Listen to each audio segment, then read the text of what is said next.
The removal of fuel subsidy has no doubt impacted on the socio-economic well-being of many. Federal government designed several stopgap measures, provide palliatives, and did a pay rise for federal civil servants. To reduce the burden of subsidy removal on the state economy, Governor Peter Mbah has announced a 5-month palliative pay rise between 10,000 and 25,000 naira, depending on different levels of workers in Enugu State. Beginning from our local government civil servants, the primary school teachers, and the secondary school teachers, and also the state civil servants, we're going to categorize them, and there will be a flat payment of between 10 and 25,000. The governor explained that it has expanded the state social register to accommodate up to 260,000 indigent people in at least 1,000 persons per ward captured in the register. We've now expanded our social register to accommodate up to 260,000 indigent people in our state.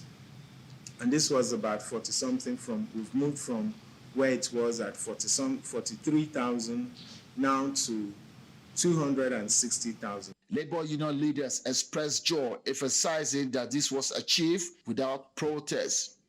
Honestly, we are not expecting this. It is not everywhere. But what we are going home today is a welcome development. What I've been clamoring for, what I've been praying for. In the past, you have to beg, you have to lobby. But this one just came on its own. The state government had earlier carried out intervention programs by providing rice, grains, palliative to indigent families as measures to reduce the effect of subsidy removal on the people.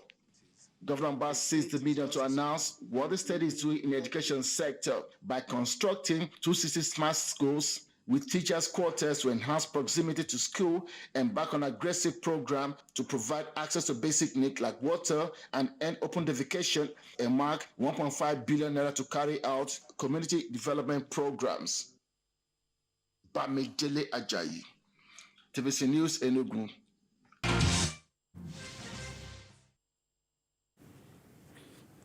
Well, shall we say Enugu is leading the way here? This is an impressive way to start. Apart from the fact that the state was paying 35,000 naira even before now. And I think it's also one of the very few states. Yes, one of the few states.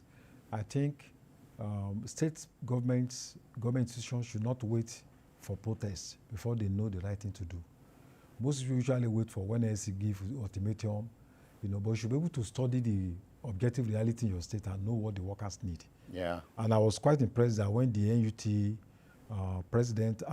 state chapter chairman and the NLC, when they met in February and Uwibu, they said, look, we're happy that you didn't wait for us to come and protest here, because the Nigerian Labour Congress and state governments should not necessarily be cat and dog, all the time.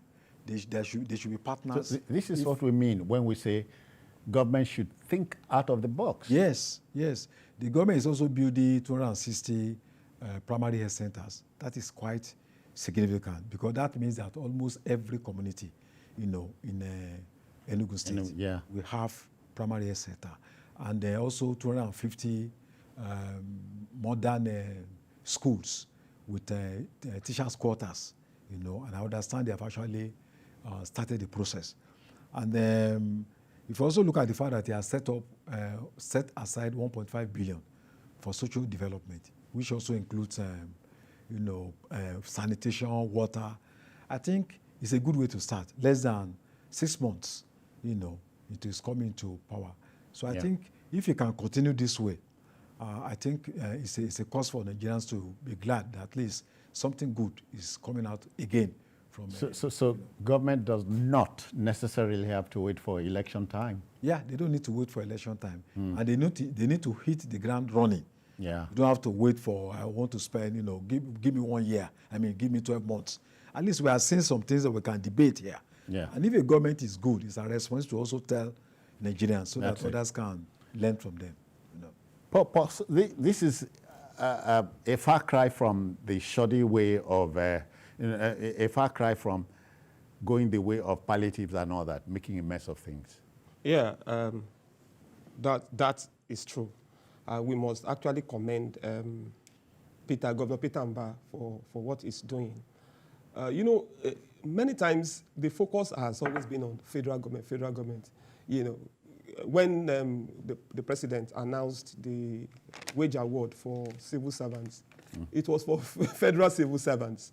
Now, I remember, I think I told Labour then that, look, Labour should not only focus on the federal government. Labour should be able to set up units, monitoring units, but maybe even its chapters in different states. They should be able to monitor what the state governments are actually doing. Now, for Mr. Governor Peter Mbah, he has done well, and this is going to last till April. He's doing this pending the time that the new minimum wage will be agreed upon, what the new minimum wage will be, and when it will be factored or when it will be included in the next year's budget. I must say kudos to him. I also believe that he will also find a way to improve on the IGR of his state so that workers and members or citizens in that state will be able to benefit more from government. Because if you look at it, in the first quarter, Enugu State has not been able to even realize up to 15% of its projected IGR for the year. But I just hope that the government will be able to find resources, to meet the needs of the people. Then it's a challenge to so many other states. Yeah. That are not doing anything. We don't know what. Yes, there are a few states have been very proactive. Okay, maybe reactive, some of them. But the truth is, we need more proactive. We need more proactive. Exactly. Yeah. So let's commend Governor Peter Mbah. Let me quickly rub it in. I hear in the area of security is doing very well. That the sit-at-home order, more like has disappeared in Enugu? Yes. You see, the truth of the matter is, when you have, many times governors will we make excuses for governors, say that, okay, they are not in control of the security apparatus of their state, so they don't have, but governors who are very innovative, governors who are, who know what they are doing, can also manage their situation. We must give kudos to God. It looks to me like someone who is going to do well. It should keep up the tempo. Of course, we are also watching. When it does wrong, we will criticize. Yeah. Okay, so Enugu State, we wish you very, very well.